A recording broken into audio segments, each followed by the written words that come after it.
नमस्कार दोस्तों, कैसे हैं आप सब लोग। आइए आज हम लोग संस्कृत व्याकरण की जो क्लास हम लोग पढ़ रहे थे तो उसमें समास प्रकरण को हम लोग पढ़ रहे थे। तो समास प्रकरण में जो है बहुत सारी समस्याएं आ रही थी। ऐसे कुछ पाठक थे जिनको ये व्याकरण की सामान्य जानकारी नहीं थी, और व्याकरण की यदि सामान्य जानकारी नहीं होगी तो समास विषय हमको समझ में नहीं आएगा। तो इन सारे बिंदुओं को देखते हुए हमने यह निर्णय किया कि व्याकरण की जो समास विषयणी कक्षा चल रही है तो उसको बीच में रोक करके और ये व्याकरण के जो कुछ विशेष बिंदु हैं जिनको जानना ही चाहिए, इसके बाद समास में आप प्रवेश करें, तब वो आपके लिए सुगमता से अध्ययन करने योग्य होगा।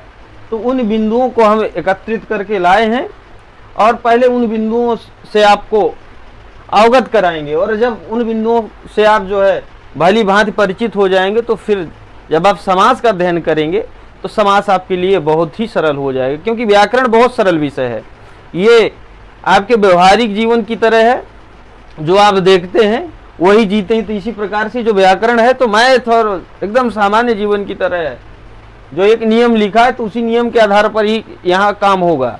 ऐसा नहीं है कि जो नियम लिखा है उसके अलावा कुछ होने लगे, नहीं, जो नियम इस पे व्याकरण में महर्षि पाणिनि ने लिख दिया उसी नियम के आधार पर चल रहा है, बस उस नियम को जानने की जरूरत है। जैसे हमारा देश है और संविधान के नियमों के आधार पर चल रहा है, इसी प्रकार से ये पूरा व्याकरण शास्त्र पाणिनि की जो है नियम है, सूत्र है, उसी के आधार पर चल रहा है। तो इन उन विषयों में से जिनको आज हम पढ़ने वाले हैं, देखिए हमने यहाँ पर लिखा है कि समास अध्ययन के पूर्व निम्न बिंदुओं का ज्ञान अपेक्षित है। मतलब समास यदि आपको पढ़ना है ठीक से समझ में आए तो आपको ये जो बिंदु है, 9 बिंदु हैं, तो ये मेरे द्वारा बनाई गई सूची है। ये कहीं किसी न व्याकरण शास्त्र में न किसी भी विद्वान के द्वारा बनाई गई सूची। ये मुझे ऐसा लगा कि कम से कम इतने विषयों का जब आपको ज्ञान होगा तब आप बहुत अच्छे से व्याकरण को समझ पाएंगे, और विशेषकर समास को। तो समास तक पहुंचने के लिए इन सोपानों को पार करना आपके लिए जरूरी होगा। तो पहले चर्चा करेंगे हम लोग सूत्र, जो 14 सूत्र है माहेश्वर सूत्र। तो महर्षि पाणिनि के द्वारा जो संग्रहित 14 सूत्र हैं उनका अध्ययन, इसके उपरांत प्रत्याहार। इन सूत्रों के बाद जब आप पढ़ेंगे तभी प्रत्याहार का निर्माण करेंगे और प्रत्याहार को जानेंगे। तो प्रत्याहार निर्माण में उसकी जानकारी आपको होना चाहिए। फिर व्याकरण शास्त्र में सूत्र कितने हैं और उनके क्या प्रकार हैं और उनका क्या उपयोग है, उनकी उपयोगिता के आधार पर उनका ज्ञान होना चाहिए। तो ये विषय को जानेंगे। उसके उपरांत उपसर्गों का आपको ज्ञान होना चाहिए, उपसर्ग कितने हैं, इनका क्या उपयोग है व्याकरण में, वो जानकारी आपको होनी चाहिए। के बाद सामान्य प्रत्यय। देखिए विशेष जब प्रत्यय की क्लास होगी तो वहां पर मतलब सभी प्रत्ययों की चर्चा होगी, लेकिन सामान्य रूप से थोड़ा बहुत आपको प्रत्यय की जानकारी पूर्व में होनी चाहिए। तो ये सामान्य प्रत्यय की जानकारी आपको चाहिए समास पढ़ने के लिए। और सुबंत प्रकरण का ज्ञान आपको होना चाहिए। सुबंत क्या है, तिगंत क्या है, ये भी आपको सामान्य जानकारी होनी चाहिए। और संज्ञाओं का आवश्यक ज्ञान होना चाहिए। संज्ञाओं का ज्ञान तो आवश्यक यहाँ पर लिख दिया गया है। तो संज्ञाओं का ज्ञान मतलब आवश्यक रूप से कितनी संज्ञाएं होती है, कितने संज्ञा सूत्र है, सूत्र कौन सी संज्ञा करता है, संज्ञा है क्या, व्याकरण में संज्ञा क्या है, तो ये सारी जानकारी इसमें होगी। और कुछ विशेष शब्दों का ज्ञान आपको होना चाहिए। कुछ ऐसे व्याकरण के शब्द हैं तो वो विशेष अर्थ में लिए जाते, तो उनका क्या विशेष अर्थ है व्याकरण की दृष्टि में, वो सारे शब्दों का ज्ञान इसके अंतर्गत होना चाहिए। तो एक बार इसका आप स्क्रीनशॉट ले लीजिए और इसका जो है नोट्स बना लीजिए, और नोट्स के आधार पर सामान्य जानकारी हम बताएंगे। तो उन बिंदुओं की आप जो है एक पूरी श्रृंखला के तहत नोट्स बना करके और उसका बारंबार अभ्यास करिएगा। तो जब ये विषय आपको तैयार हो जाएंगे तो समास बहुत अच्छे से समझ में आएगा। लगभग हम 2 वीडियो में इन सारे प्रकरणों की चर्चा कर देंगे, और पहले इन दोनों वीडियो को देखिएगा, फिर पुनः समास प्रकरण में आप जाएंगे तो आपके लिए सरल हो जाएगा। तो चलिए हम आगे की क्लास को आगे बढ़ाते हैं।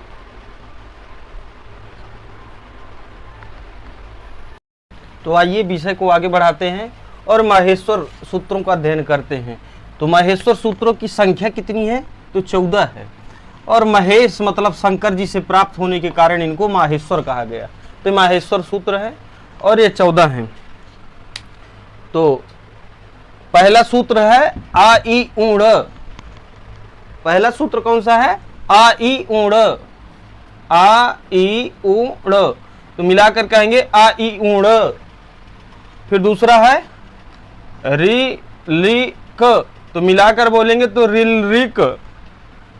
तीसरा है ए ओंग, तो मिला के बोलेंगे ए ओंग। चौथा है आई आउच, तो मिला के बोलेंगे तो आई आउच।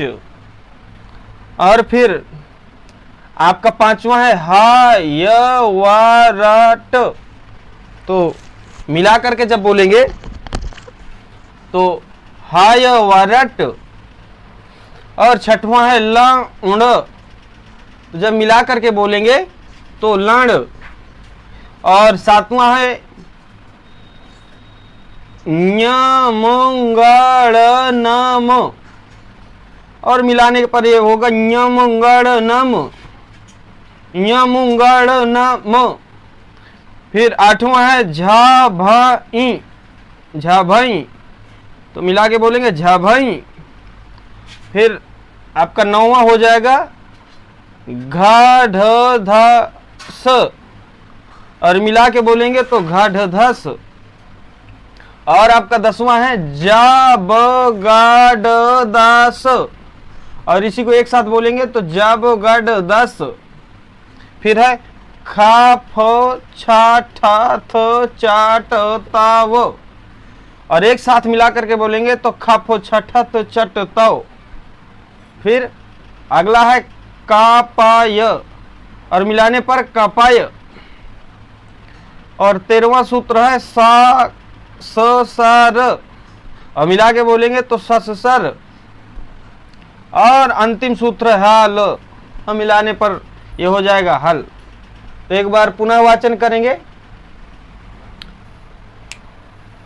तो इस प्रकार से एक बार पुनः वाचन करेंगे। यहां पर जो है ये थोड़ा सा आप सुधार करिएगा, स ख स र, ठीक।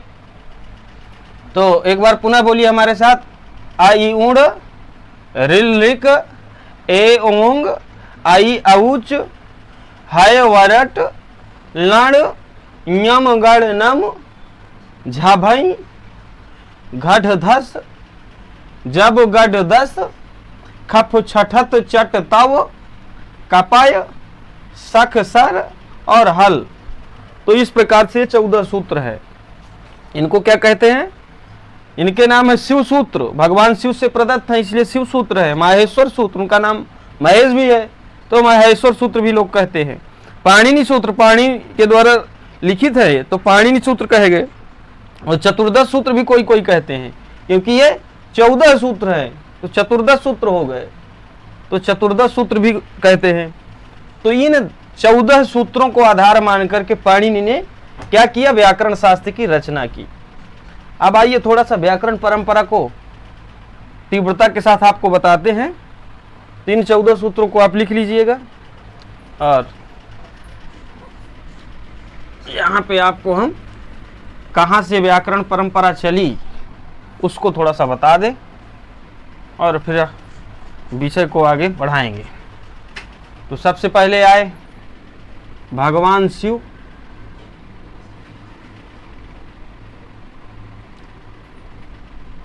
अच्छा, व्याकरण की बात करें तो व्याकरण तो ऐन्द्र चांद्र इत्यादि बहुत सारे आचार्य हुए, लेकिन हम जो ये पाणिनि व्याकरण पर रहे हैं उसकी बात करें तो शिव, भगवान शिव से जो है ये 14 सूत्रों की हम बात कर रहे हैं केवल।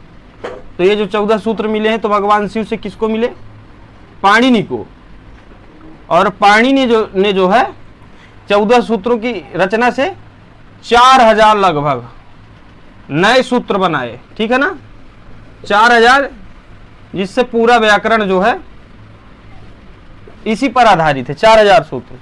और फिर पाणिनि के बाद 2 और आचार्य आते हैं,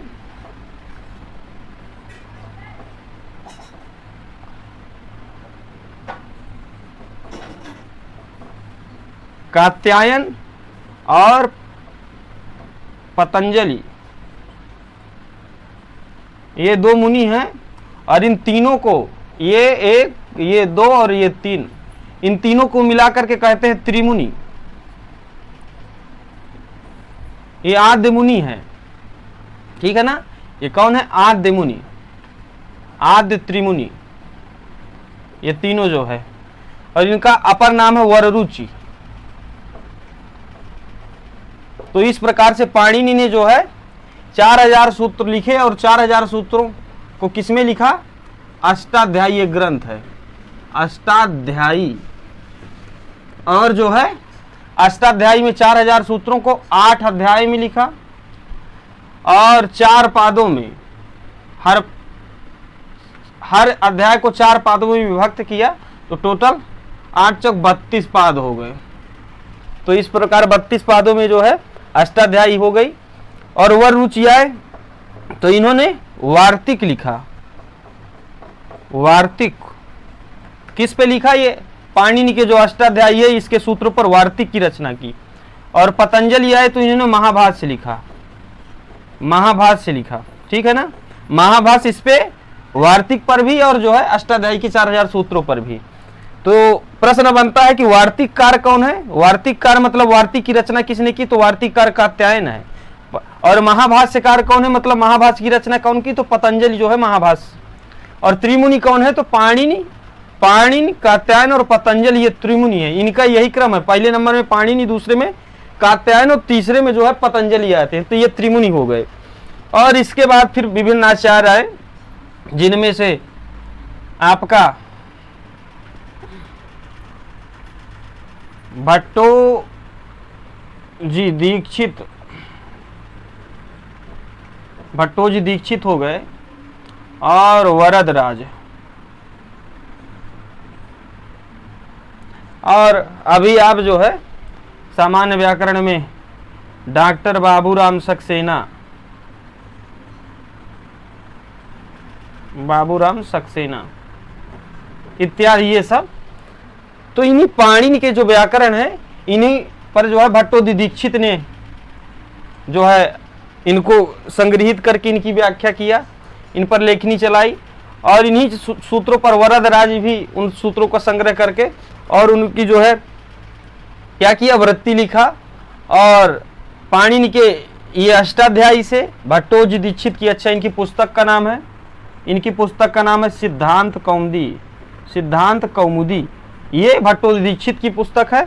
और वरदराज की पुस्तक है लघु सिद्धांत कौमुदी, ठीक है ना, लघु सिद्धांत कौमुदी, ये वरदराज की पुस्तक है। और ये बाबूराम की है ये संस्कृत व्याकरण प्रवेशिका, संस्कृत व्याकरण प्रवेशिका। तो ये जो है हिंदी में है, हिंदी और संस्कृत दोनों में इसके सूत्र है। ये केवल संस्कृत में है, ये संस्कृत में है, और इनका हिंदी में अनुवाद आने लगा, लेकिन मूल रूप से ये दोनों जो है ये संस्कृत में ही थी, और ये भी संस्कृत में थी। लेकिन ये जो है हिंदी और संस्कृत को मिक्स करके बाबूराम जी ने किया। तो पाणिनि के सूत्रों को ले आधार मान करके, और ये सारे वार्तिक और महाभाष्य सबको इकट्ठा करके भट्टो जी दीक्षित ने एक ग्रंथ की रचना की, जो सिद्धांत कौमुदी है, संपूर्ण व्याकरण उस पे।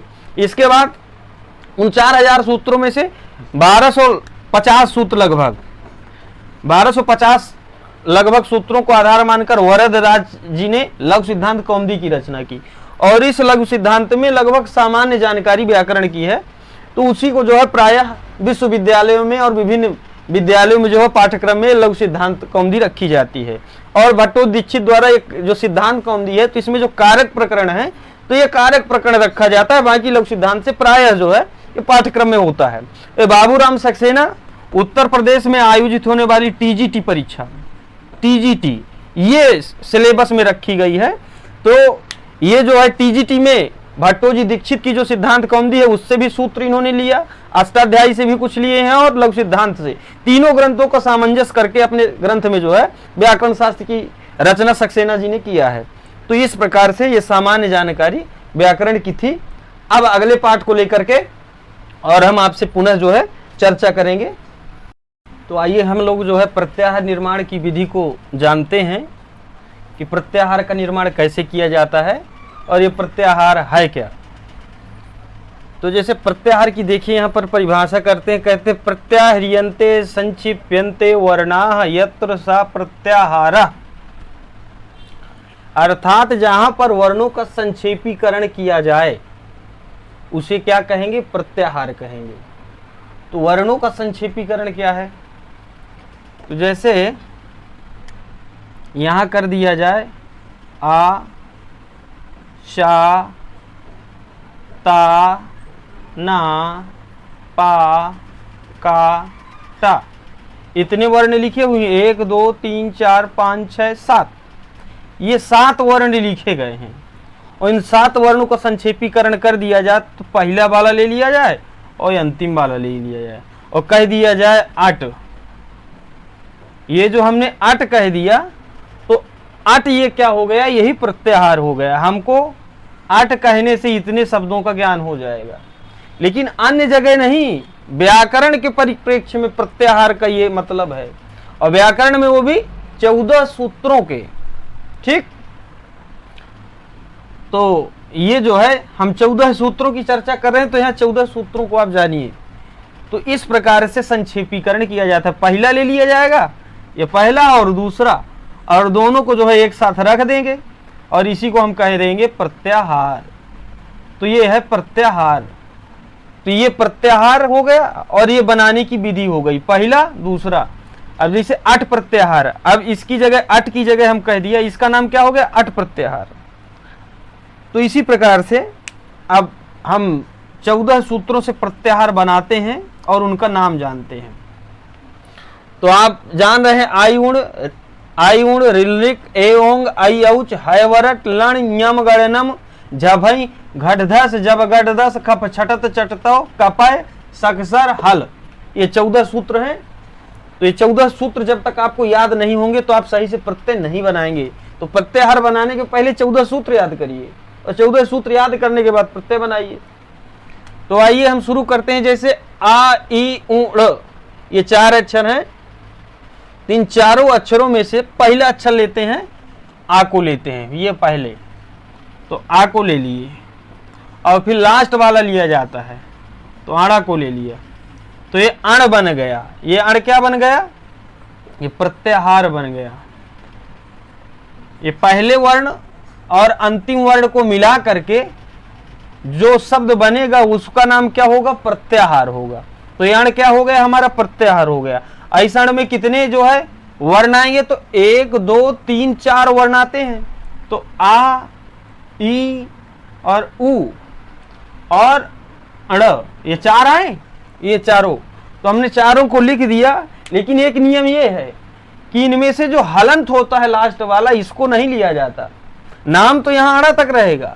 यदि अण प्रत्याहार कहेंगे तो आ से लेकर अणा तक यहां इतने वर्ण आएंगे। लेकिन जब प्रत्याहार में वर्णों की गणना करेंगे तो केवल ये लिया जाएगा, इसको हम नहीं लिखेंगे, ये यहां पर नहीं होगा। तो प्रत्याहार में जो है पूर्व का और पर का, मतलब सबसे लास्ट वाला जो है, इन दोनों का ये लेकर के इनका नाम बनाया जाता है और इसके बीच में आने वाले अक्षरों को लिखा जाता है और ये अंतिम वाले को छोड़ दिया जाता है। तो आपसे यदि कोई प्रश्न करे अण प्रत्याहार में कितने वर्ण आते हैं, तो इसमें 3 वर्ण आएंगे। कैसे? 1 2 और 3, ये 3 वर्ण आ गए। तो अण प्रत्याहार में कितने वर्ण आए? 3 वर्ण। आगे देखते हैं, दूसरा प्रत्याहार बनाते हैं। तो दूसरा प्रत्याहार का निर्माण जब हम कर रहे हैं तो जैसे आ से लेकर के और जो है च तक बनाते हैं 4 सूत्रों का। तो अच प्रत्याहार, अच प्रत्याहार, ठीक है। तो अच प्रत्याहार बनाएंगे तो आ लेंगे। अच्छा, जितने ये 14 सूत्र हैं सबके अंतिम में हलंत हलंत मिलेगा। आड़ा में हलंत, ये देखिए यहाँ पर कई ठो बिंदी लग गई। आड़ा में हलंत, का में हलंत, अंगा में हलंत, चा में हलंत, टा में हलंत, आड़ा में हलंत, मा में, इया में, सा में, वा में, या में, रा में, ला में। तो सब में 14 सूत्रों के अंत में हलंत आपको मिलेगा।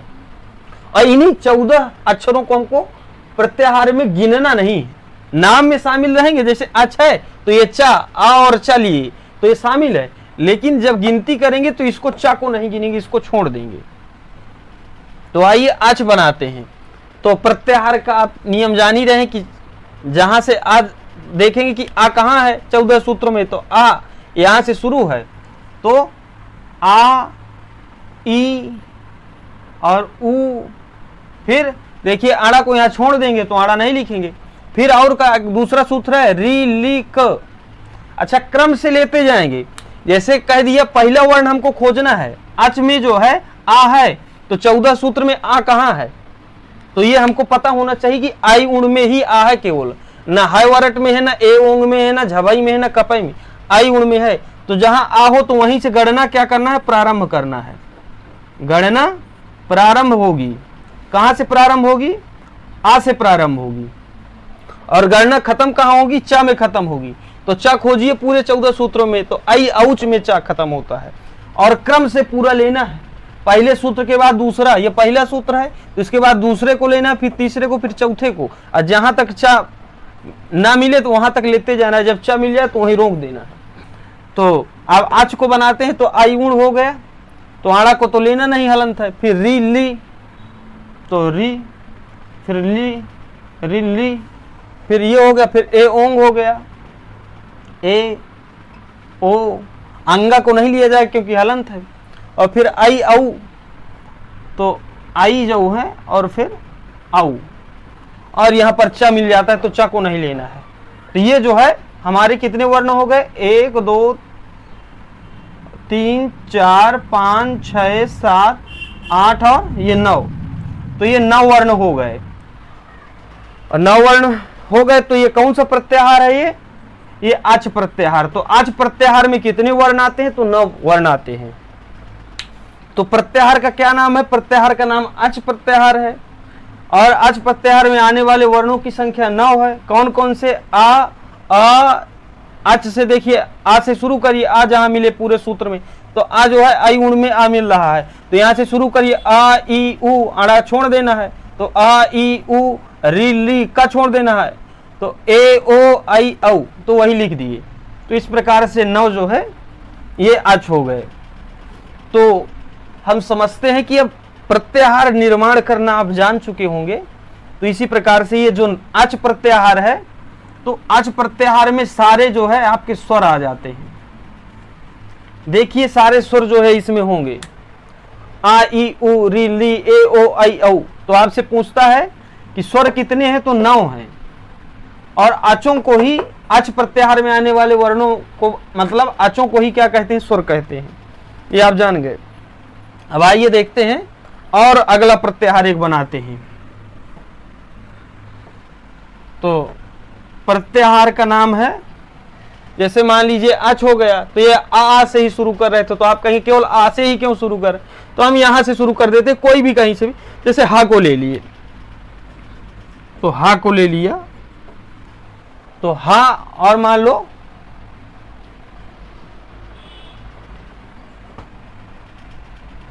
ला को ले लेते हैं, ठीक है ना, ला को ले लिया, तो ये हलंत रहेगा, ठीक है ना। तो ये हल का जो है ला हलंत रहेगा। तो यहां से लेकर के ये सारे वर्ण जो है इस पे आएंगे, ये जिस पे लाइन में खींच रहा हूं हूँ बहू जो है आप लिख लेंगे, और जो हलंत है उसको छोड़ देंगे। तो इस प्रकार से इसमें कितने वर्ण आ जाएंगे टोटल आप गिनेंगे, तो ये 42 वर्ण आ जाएंगे। और ये तो हा 2 बार है, तो इसको गिन लेंगे तो 42 1 43 वर्ण आ जाएंगे, ठीक। अरे 42 43 क्षमता में यहाँ थोड़ा सा मिस्टेक हो गया, 42 नहीं आएगा, 42 43, ये 42 प्रत्याहार हैं, ये दिमाग में थोड़ा सा हो गया। ये टोटल जो है बनने वाले प्रत्याहार कितने, 42 या 43 हैं, ठीक है ना। और हा की 2 बार देखिए आवृत्ति हुई, हा जो है 2 बार आया है, एक हाइवरट में हा आया है, एक हाल में आया है। अब इनका प्रयोग अलग अलग है, इसलिए 2 बार आए हैं, ठीक है ना। और ये अणा जो है ये 2 बार आया है, ये देखिए, और हा 2 बार आया है, ये 2 वर्ण जो है 2 बार आए हैं, तो इनका प्रयोग है। तो अब देखिए हल प्रत्याहार में कितने वर्ण आते हैं, ठीक। तो हल प्रत्याहार में, अच्छा आपको हम बना करके दिखाते हैं कि हा, य, वा, रा, टा को छोड़ देंगे, फिर ला, ठीक है। अच्छा एक या तो आप ऐसे कर सकते हैं कि एक बार पूरा क्रम से सूत्र लिख जाइए और इनको काट दीजिए जिनके अंत में हलंत है, तो ये और सरल हो जाएगा। तो है वरट ला, लाड़, फिर न्या मोंगाड़ ना मो, यम गड़ नम, फिर झ भा ई, फिर घा ढ धा स, ठीक है ना। ये देखिए घड़धस, ये अंतिम हलंत है तो इसको छोड़ दिए। फिर जब गढ़दस, जा बो और गा ड द स, सा को अंत में छोड़ दिया। फिर खप छठथ, ख फ छ ठ थ, चा ट ता, अब देखो हुआ अंत में है तो ये छोड़ दिए। और फिर कपाए तो का पा और या को छोड़ दिए। फिर सा ख सा ख और सा और रा को छोड़ दिए। देखिए फिर हा, तो हा हो ही चुका है और ला हो चुका है। तो देखिए 1 2 3 4 5 6 7 8 9 10 11 12 13 14 15 16 17 और 18 19 20 और 21 22 23 24 25 26 27 28 29 और ये 30, फिर 31 और ये 32 और 32 सख, हाँ, और ये 33। तो इस प्रकार से 33 वर्ण आपको मिले कि नहीं मिले? ठीक। तो यहां पर ये सक्सर, वही तो हम कह रहे थे क्या है, ये ठीक है ना। तो 33 वर्ण हो गए। अरे जो 33 वर्ण है किसमें आए हैं? हल प्रत्याहार में। और ये हा की जो है दोबारा आवृत्ति हुई तो एक ही बार लिया गया, तो 33 वर्ण आ गए। तो 33 वर्ण जो है हल प्रत्याहार में आते हैं और यही आपके सारे क्या है? व्यंजन है। संस्कृत में व्यंजनों की संख्या कितनी है? 33 है। इन्हीं को क्या कहते हैं? हल कहते हैं। और स्वर कितने हैं? ये 4 सूत्रों में स्वर है टोटल। ये 4 में टोटल स्वर मिलेंगे और यहां से लेकर के यहां सारे ये व्यंजन है। तो व्यंजन जो है हल प्रत्याहार में आएंगे, स्वर जो है अच प्रत्याहार में आएंगे। ये अच प्रत्याहार में आएंगे और व्यंजन जो है हल प्रत्याहार में आएंगे। तो इस प्रकार से जो है ये आपका विभाजन हुआ। और टोटल प्रत्याहार संस्कृत व्याकरण में जितने से काम चल जाना है पूरी संस्कृत व्याकरण का, उसमें केवल 42 या 43 प्रत्याहार मनाते हैं। कोई कोई विद्वान 42 मानता है, कोई 43 भी मानता है। तो इस प्रकार से प्रत्याहार की आपकी क्लास थी। अब अगले विषय को लेकर के अगली चर्चा फिर आपसे हम करेंगे। तो यही वाणी को विराम। तो आइए हम विषय को आगे बढ़ाते हैं और सूत्रों के विषय को जानते हैं कि सूत्र क्या है, सूत्र के प्रकार क्या हैं। इन सारे विषयों को हम लोग देखते हैं। तो सबसे पहले सूत्र क्या है ये देखेंगे। तो यहाँ पर व्याकरण में सूत्र की परिभाषा दी गई हुई है कि सूत्र किसे कहते हैं। आखिरकार सूत्र क्या है? सभी लोग कहते हैं 4000 सूत्र है व्याकरण में। तो पहले ये जाने कि सूत्र क्या है। 4000 तो बाद में जानेंगे कि 4000 है, लेकिन ये सूत्र है क्या, तो वही बताते हैं कि सूत्र क्या है। तो व्याकरण में जो है अल्पाक्षरम असंदिग्धम सारवद विश्वतोमुखम अस्तोभ मन वद्यम चा सूत्रम सूत्र विदो विदु। ये तो इस प्रकार से ये सूत्र की जो है परिभाषा है। अल्पाक्षरम असंदिग्धम सारवद विश्वतोमुखम अस्तोभ मन वद्यम चा सूत्रम सूत्र विदो विदु। तो कहते हैं कि ये सूत्र क्या है? अल्पाक्षर। ये मतलब कम शब्दों में बहुत ज्यादा बात को कह देता है। जिन मतलब शब्दों में बहुत अक्षर आते हैं और इस सूत्र में कह दे तो छोटे अक्षरों में, कम अक्षरों में जो है उन सारी बातों को कह देंगे। और उसमें क्या होगा कि किसी प्रकार का कोई दोष नहीं होगा और वो सार रूप में रहेगा। सार रूप में सूत्र रहता ही है। इतनी सारी बात को सार रूप में छोटा कर दिया और किसी भी प्रकार का जो है उसमें दोष नहीं होगा। तो ऐसा जो है विद्वान जो है क्या कहते हैं कि ऐसे मतलब ये सारे जो है चीजों को बताने वाला क्या कहा जाता है? सूत्र कहा जाता है। ठीक है ना। तो व्याकरण में सूत्र की ये परिभाषा की गई है कि किसी बात को बहुत सारे रूप में कह देना और उसमें कोई दोष ना हो और जो है अल्पाक्षर हो, असंदिग्ध हो, सारवद विश्वतोमुखम अस्तोभवन मध्यम च सूत्रम सूत्र विदो विदु, और जो बात कही गई है तो पूरा का पूरा उसका अर्थ निकले। तो ये सारी चीजें जिसमें घटित हो उसको क्या कहते हैं? सूत्र कहते हैं। तो सूत्र की परिभाषा हो गई। ठीक, तो व्याकरण शास्त्र में जो हम सूत्र पढ़ते हैं तो आप देखते ही होंगे कि जैसे चुटू है और इको एड़ची है, तो जैसे चुटू का अर्थ निकाला जाए तो इतना बड़ा है, इको एड़ची का अर्थ निकाला जाए तो इतना बड़ा है, लेकिन वो छोटे शब्दों में इतनी बातें कह दी। तो आप व्यवहारिक रूप से देखिए कि जिसको कहते हैं शार्ट हैंड, तो शार्ट हैंड एक प्रकार का वो सूत्र में लिखा गया है। कम शब्दों में बड़ी बात कहना, यही सूत्र है संस्कृत में। व्याकरण शास्त्र में सूत्र किसको कहते हैं? कि कम शब्दों में बहुत सारी बात को कह देना और जिस संदर्भ में जो बात कही जा रही है उसका अर्थ वही निकले। जैसे कम्युनिकेशन जो हो रहा है, तो कम्युनिकेशन में जो सेंडर है और एक रिसीवर है, तो जो सेंडर बात बोलना चाह रहा है उसी अर्थ में जो है रिसीवर उस बात को ग्रहण करे, तब पूरा कम्युनिकेशन होता है। यही बात यहां पर सूत्र में है। सूत्र वो होगा जो अपनी बात कहेगा और सामने वाला पूरी वही बात समझेगा, और जितनी बात लिखी गई है सारी की सारी बात समझेगा और उसी अर्थ में समझेगा, और किसी प्रकार को उसमें दोष ना हो।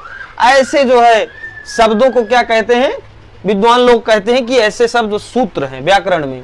तो ये सूत्र हो गए। तो व्याकरण में सूत्रों के प्रकारों को देखते हैं कि व्याकरण में सूत्र कितने प्रकार के होते हैं। ठीक है ना? तो यहां पर प्रकारों के बारे में एक श्लोक है। ये सूत्र जो है, सूत्र की परिभाषा का श्लोक हो गया, तो इसको आप नोट कर सकते हैं यदि चाहें तो, या फिर इसको जानते रहें, कभी कभी पूछ लिया जाता है। और ये दूसरा श्लोक है, ये जो है सूत्र के प्रकार को बताता है। कहता है संज्ञा च परिभाषा च विधिर नियम एवं च अतिदेशो अधिकार च षड्विधम सूत्र मुच्यते। संज्ञा च परिभाषा च विधिर नियम एवं च अतिदेशो अधिकार च षड्विधम सूत्रम उच्यते। ये जो है सूत्र बता दिए। कहता है कि संज्ञा सूत्र, परिभाषा सूत्र, विधि सूत्र, नियम सूत्र और अतिदेश सूत्र और अधिकार सूत्र, ये 6 प्रकार के सूत्र हैं। षड्विधम सूत्रम उच्यते। तो ये 6 प्रकार के जो सूत्र हैं तो व्याकरण में बताए गए हैं। तो आपसे कोई प्रश्न पूछता है कि व्याकरण में कितने प्रकार के सूत्र हैं, तो कितने हैं? 6 प्रकार के सूत्र हैं व्याकरण में। कौन कौन से? संज्ञा, परिभाषा, विधि, नियम। अब यहाँ पर एक, तो इनको हमने क्रम से लिख दिया है। तो पहला है संज्ञा, ये संज्ञा, दूसरा है परिभाषा, तीसरा है विधि, ये तीसरा विधि, चौथा नियम, तो ये नियम हो गया, फिर अतिदेश हो गया, अतिदेश, और अंतिम है अधिकार। तो इस प्रकार से ये 6 प्रकार के व्याकरण शास्त्र में सूत्र बताए गए हैं।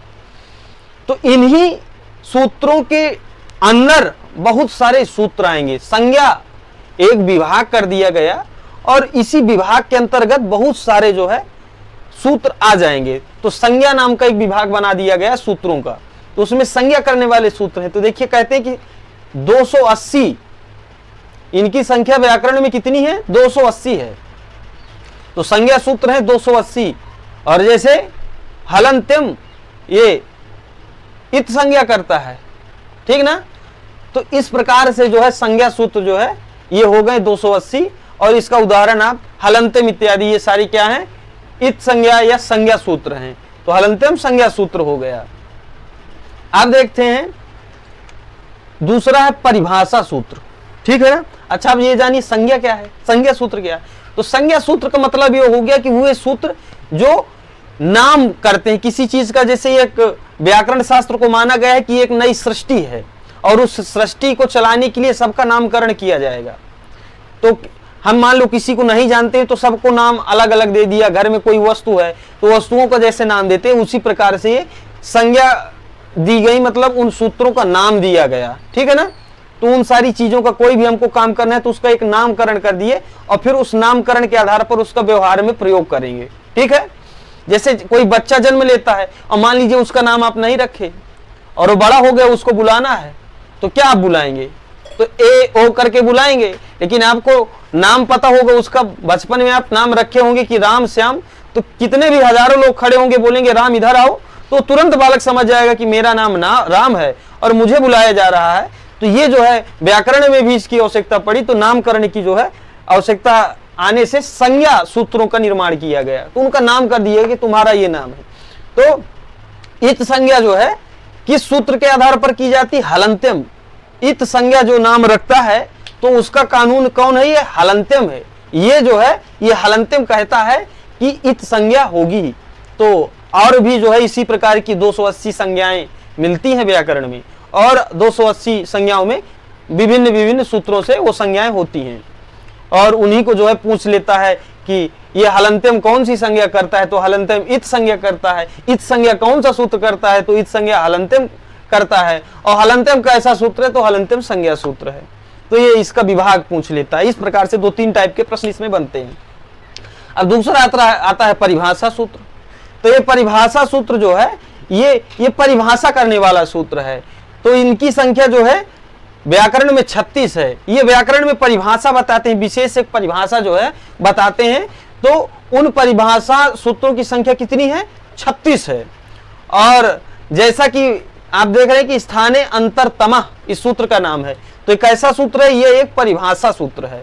अब इन सारे सूत्रों को आप जब पढ़ेंगे तब जानेंगे, ठीक है ना। इनका प्रयोग जब आप देखेंगे तब जानेंगे कि परिभाषा सूत्र क्या है, ये संज्ञा सूत्र क्या है, विधि नियम। तो यहाँ सामान्य जानकारी आप जान लीजिए। तो स्थानीय अंतरतमा कैसा सूत्र है? परिभाषा सूत्र है। और व्याकरण में इनकी संख्या 36 है। तो पूछ लिया जाए जैसे कि स्थानीय अंतरतमा कैसा सूत्र है, तो ये परिभाषा सूत्र हो जाएगा, इसका जवाब हो जाएगा। अब अगला सूत्र है विधि सूत्र, ठीक है। तो अगला सूत्र कौन सा है? विधि सूत्र है। और विधि सूत्र में देखते हैं, कहते हैं कि इसमें जो है इन 5 सूत्रों के अलावा जितने सूत्र बचते हैं तो वो सारे सूत्र क्या है? विधि सूत्र है, ठीक। और सर्वाधिक सूत्र जो है, जितने 4000 सूत्र हैं, तो उनमें सबसे अधिक सूत्र हैं विधि सूत्र। मतलब सर्वाधिक सूत्रों की संख्या विधि सूत्रों की है। व्याकरण में सबसे ज्यादा विधि सूत्र पाए जाते हैं। तो ये विधि सूत्र हो गए। जैसे अका सवर्णे दीर्घा, ये जो है कैसा सूत्र है? इको यणच, ये सब विधि सूत्र है, विधि करने वाले सूत्र हैं। तो ये सर्वाधिक हो गए। अब नियम सूत्र कहते हैं। तो नियम सूत्र की संख्या है 217, ठीक है ना। तो ये नियम सूत्र हैं, ये नियमन करते हैं। व्याकरण शास्त्र में नियमन का काम इनका रहता है। तो ये नियमन का कार्य करते हैं, इसलिए इनको जो है नियम सूत्र कहते हैं। इनकी संख्या कितनी है? 217 है। और इसका उदाहरण कृतद्धित समासाश्च, ठीक।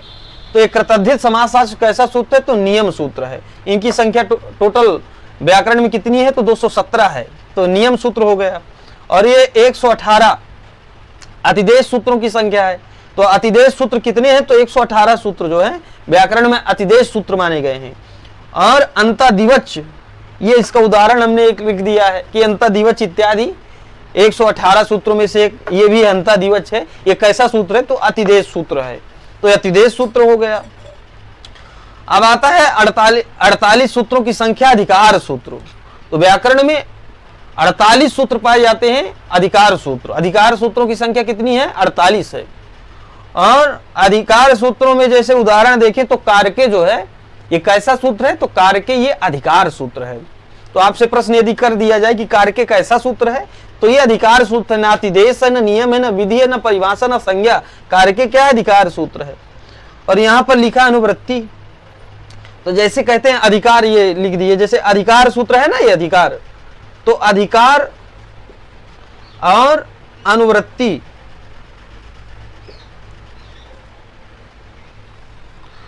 तो आप ये समझिए कि अधिकार सूत्र में जो है जब इसका क्षेत्र रहेगा तो ये पूरा क्षेत्र रहेगा, ठीक है। कह दिया कारके मतलब कारक प्रकरण में पूरा अधिकार किसका चलेगा? ये कारके सूत्र का चलेगा। लेकिन अनुवृत्ति यहां पर कुछ ऐसे क्षेत्र आएंगे जिनमें से बीच बीच छोटे मोटे और भी सूत्र आते जाएंगे, तो उनकी जो है अनुवृत्ति हो जाएगी। पूर्व सूत्र से बाद वाले सूत्र में जो है उसकी अनुवृत्ति ले जाएगी। तो वही अनुवृत्ति को यहाँ पर लिख दिया गया है आपके समझाने के लिए। अधिकार सूत्र 3 प्रकार के होते हैं और अतिदेश सूत्रों की प्रकार ये 7 प्रकार के अतिदेश सूत्र भी होते हैं। तो इनका भी विभाग किया गया है। तो इस प्रकार से ये जो पाठ है तो आपको पढ़ाया गया सूत्र के प्रकार और इनका उपयोग। तो व्याकरण शास्त्र में इन सूत्रों के बगैर कुछ है ही नहीं। इन सूत्रों के आधार पर ही संपूर्ण व्याकरण की रचना की गई है और इन्हीं का पूरा व्याकरण जो है बना हुआ है, इन्हीं के आधार पर है। तो पूरी व्याकरण की नींव है और इन्हीं को पढ़ने के बाद ही हम व्याकरण को जान पाते हैं। तो संपूर्ण व्याकरण में इनका उपयोग है। तो इस प्रकार से ये जो पाठ था इसको हम पढ़े और पुनः नए विषय के साथ आपके सामने पुनः उपस्थित होंगे। नमः संस्कृताय। चलिए मित्रों, अब शुरू करते हैं नए विषय को और हम पढ़ने वाले हैं उपसर्ग को। तो उपसर्ग विषयनी चर्चा आपसे हम प्रारंभ करते हैं। तो उपसर्गों की संख्या जो है 22 है। कितने उपसर्ग हैं? 22 उपसर्ग हैं। किसमें? संस्कृत में। ये हम चर्चा टोटल किसकी कर रहे हैं? संस्कृत की कर रहे हैं। तो यहाँ जितने विषय बताए जाएंगे संस्कृत से संबंधित होंगे। तो संस्कृत में 22 उपसर्ग हैं। तो कौन कौन से हैं? तो कहते हैं पहला है प्रा, फिर परा, और फिर है आप, फिर सम, फिर आनु, आओ, निस, निर, दुस, दुर, वी, आंग, नी, आधि, आपी, आति, सु, उत, आभि, प्रति, परि, उप। इस प्रकार से 22 उपसर्ग है संस्कृत व्याकरण में। एक बार पुनः देखिए उच्चारण। प्रा, परा, अप, सम, आनु, आव, निस, निर, दुस, दुर, वी, आंग, नी, आधि, आपी, आति, सु, उत, परि, सु, उत, आभि, प्रति, परि, उप। एते प्रादय। ठीक है। तो ये क्या है? ये 22 जो है उपसर्ग हैं। तो इन 22 उपसर्गों को आपको जानना चाहिए कि संस्कृत व्याकरण में 22 उपसर्ग हैं। और ये 22 उपसर्ग जो है क्या होते हैं? ये धातु में जो है और शब्द में, ये दोनों में जुड़ जाते हैं। और धातु और शब्दों के साथ जो है दोनों में जुड़ करके धातु का और शब्दों का दोनों का अर्थ बदल देते हैं। उनका जो पूर्व अर्थ है, जैसे मैं जाता हूं तो गम धातु है, ठीक, मतलब गच्छति या गच्छामि कह सकते हैं। तो गच्छामि ये हुआ कि मैं जाता हूं तो अहम गच्छामि। तो यहाँ गम धातु है तो गम धातु में प्रा उपसर्ग जो यदि प्रा जोड़ देंगे तो प्रगच्छति हो जाएगा। इसी प्रकार से जैसे एक शब्द है, जैसे कह दिया, ये तो हम धातु का उदाहरण आपको बता दिए और भी बहुत सारे हमने उदाहरण लिखे हैं। एक प्रकार से जैसे कह दिया कार, कार शब्द है और कार में प्रा उपसर्ग आप जोड़ दीजिए तो ये बन जाएगा कारह शब्द हो गया। तो कारह जो है के साथ उपसर्ग जुड़ गया तो प्रकारह बन गया। ठीक है। तो ये प्रा उपसर्ग जुड़ा। अब प्रा उपसर्ग जुड़ा, इसमें जो है पहले आप ये जान जाइए कि उपसर्ग जो है हमेशा धातु के पहले लगते हैं। उपसर्ग कहाँ लगेगा? हमेशा धातु के पूर्व में लगेगा। ठीक, धातु के पूर्व में। पूर्व मतलब पहले। तो किस प्रकार से लगेगा देखिए, अब आपको हम बताते हैं। यहां पर शब्द के भी पूर्व में हमने लगाया था, जैसे कारा शब्द है, कारा, तो इसके बाद में नहीं लगाएंगे, बाद में तो प्रत्यय लगेगा भाई। यहां क्या लगेगा? प्रत्यय लगेगा। इसके पूर्व में जो है उपसर्ग लगेगा। तो उपसर्ग यदि हम लगा दिए, प्रा उपसर्ग लगा दिया कारा शब्द से, तो यहां पर जो है बन गया प्रकारः। ठीक, ये प्रकारः आपका तैयार हो गया, उपसर्ग युक्त शब्द हो गया। तो प्रकारः का एक अपना एक दूसरा अर्थ हो गया, कारः का दूसरा अर्थ था। तो इसी प्रकार से जो है और उदाहरण हमने लिखा है, जैसे भवति है, भवति माने होता है, ये वर्तमान काल की क्रिया है लट लकार की, तो भवति माने होता है और प्रा उपसर्ग इसके साथ जुड़ जाएगा तो प्रभवति शब्द बन जाएगा। और प्रभवति का अर्थ देखिए बदल जाएगा, प्रकट होता है। और इसका भवति का अर्थ क्या है? होता है। और प्र उपसर्ग लग जाने से प्रभवती बन गया। प्रभवती का अर्थ क्या हो गया? प्रकट होता है। तो अर्थ एकदम विपरीत हो गया, बदल गया। अब यहां पर देखिए भवती माने होता है और परा उपसर्ग जुड़ गया तो परा भवती। तो परा भवती का अर्थ क्या हो गया? हारता है। और भवती का अर्थ होता है। तो होना और हारना कितना जो है अर्थ में परिवर्तन कर दिया। तो इसी प्रकार से हरति माने ले जाता है, आप जुड़ गया इसके साथ अप उपसर्ग, तो अपहरति हो गया तो चुराता है। तो दोनों में अर्थ बदल गया। ले जाना और चुराना कितना अंतर हो गया। जैसे छिपति है, छिपति माने फेंकता है, तो संक्षिपति माने समेटता है। तो फेंकता है और समेटता है। तो यहां पर क्या हो गया? सम उपसर्ग लग गया, ठीक है ना। तो सम उपसर्ग लग गया, यहां अप उपसर्ग लग गया, यहां परा, यहां परा। तो इस प्रकार से उपसर्ग लगने से, जैसे वदती है, वदती माने बोलना, अनुवदती माने अनु उपसर्ग लग गया तो अनुवदती हो गया, अनुवाद करता है। इसका अर्थ ये हो गया। इसे जानाति, जानाति माने जानता है, और अव उपसर्ग लग गया। अव कहाँ है? तो ये अव है, अव उपसर्ग लग गया। जानाति में तो अव जानाति हो गया, और अव जानाति का अर्थ क्या हो गया? अपमान करता है। और जानाति का अर्थ क्या था? जानता है। तो बिल्कुल विपरीत हो गया। तो इस प्रकार से ये उपसर्ग की चर्चा थी। और जो है अगले विषय को लेकर के हम फिर आपसे मिलेंगे। तो उपसर्गों की संख्या 22 होती है, और यही उपसर्ग जो है किस में जुड़ते हैं? अव्ययी भाव समास में जुड़ते हैं, ठीक। तो उप इत्यादि, ये उपगंगम इत्यादि इसी से तो बनता है। और अधिहरि उपगंगम, ये अधि उपसर्ग हो गया। तो इस प्रकार से ये जो है उपसर्ग जुड़ करके बहुत सारे नए नए शब्दों का निर्माण करते हैं। तो इनको जान लेने से व्याकरण शास्त्र में बहुत सारे इनको उपयोग देखने को मिलेगी, तो उसमें सरलता हो जाएगी। तो अस्तु, अगले विषय के साथ पुनः मिलेंगे। नमः संस्कृताय।